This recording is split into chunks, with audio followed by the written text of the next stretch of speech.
Mark Snyder, and my background is I started out in the construction industry working for a company called Chimbro out of Pittsfield, Maine, building hydroelectric plants across the northeastern U.S. Then went to work for Bechtel, doing the same thing. And I got recruited by some guys that I was working with to come to New Jersey and do some construction from them. And lo and behold, it happened to be a quarry. Never been in one, never seen one. I was kind of fascinated by the big trucks, hauling 80 tons of rock with tires that are 10 feet tall, right? Looks like a small house on wheels. And built the quarry. They made me an offer to stay on and continue building. I built asphalt plants, et cetera, et cetera. And then the owner asked me to step in and take over his outside contracting business. So I did that. They were doing about $30 million worth of business a year. We grew that to $80 million. In the meantime, he was approached and eventually sold the business to CRH. And I was with CRH for around 20 years. During that time, I continued to run and grow their construction business in New Jersey. And then I went to Pennsylvania after I did some work with McKinsey for CRH in the United States, traveling around the country, looking for opportunities, business models to grow the commercial side of our business. How can we improve pricing? How are people conducting business? What are the best practices? And we put together a book of gold standards, and a different group of people rolled that out. But it took on in the neighborhood of $100 million in additional profits. That was the projections. I got promoted, went to Central Pennsylvania running a business, and that happened in Thanksgiving of 2008. Within months, the markets fell off a cliff, and I was asking myself, what did I do? So, it required a lot of very quick action. It soon became a turnaround proposition, and we had to consolidate assets, shut assets down. Unfortunately, we had to let people go, and really focus on operational excellence and commercial excellence. And the result of all of that and all that hard work with my team, we ended up with the #1 position in Central Pennsylvania for aggregates, hot mix, asphalt, ready mix concrete. We had a couple of underground mines and did some industrial minerals operations, and heavy highway construction.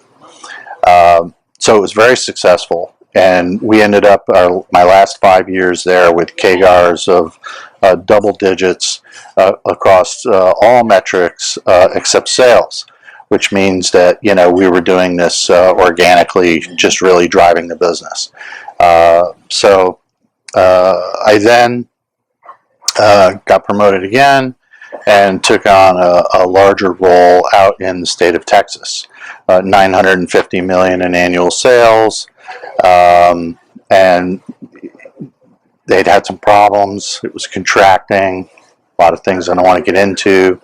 But we started to turn the business around, and I ended up getting caught up in a restructuring a year after I was there, and started my own consulting business, and I'm now working with Blackmore to look at some private equity opportunities.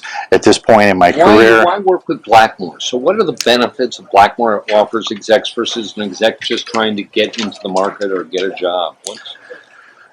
Well, it's extremely difficult to simply go out and replicate the position that I had, or pick up a position as a CEO running a big business, right? I mean, there's not a lot of opportunities out there, and it's difficult to get in to see, private equity companies, to get aligned with them to partner in a business, which is something that I want to do. I want to create equity for myself and generate wealth.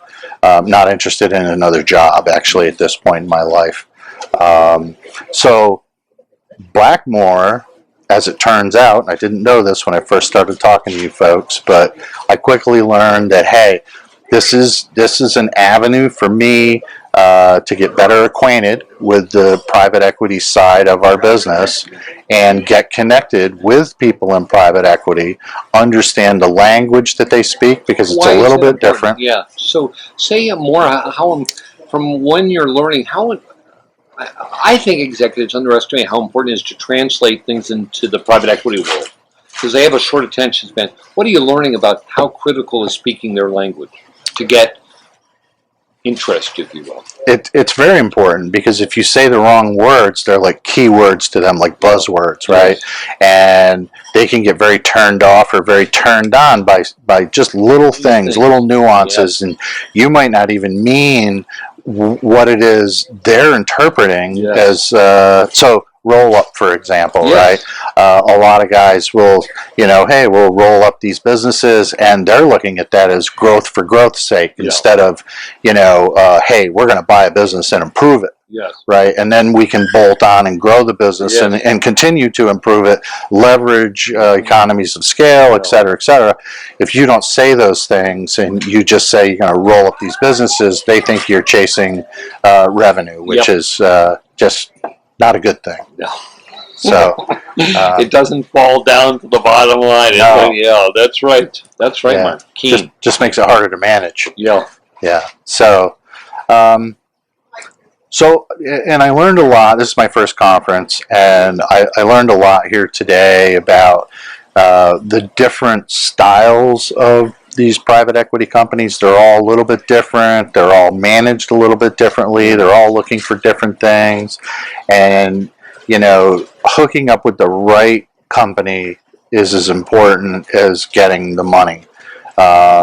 Because if you're not aligned in your vision and you're not aligned in your expectations, then it's not ever going to work out. So that was one of the key takeaways for me here today, as well as making sure that you speak the right language and you have very quick.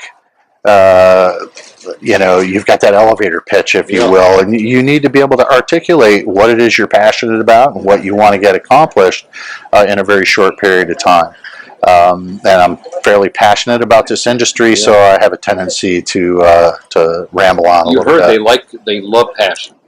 That's a key thing. Yeah. They do look for that. They know when they Well, then you're bought in, right? You have ownership. Yeah, if you're just there kind of looking for a job, they're not really interested. And they smell it. Yeah. They've been through it so many times, right? They get pitched so they can hear the verbal patterns for people who don't know the industry.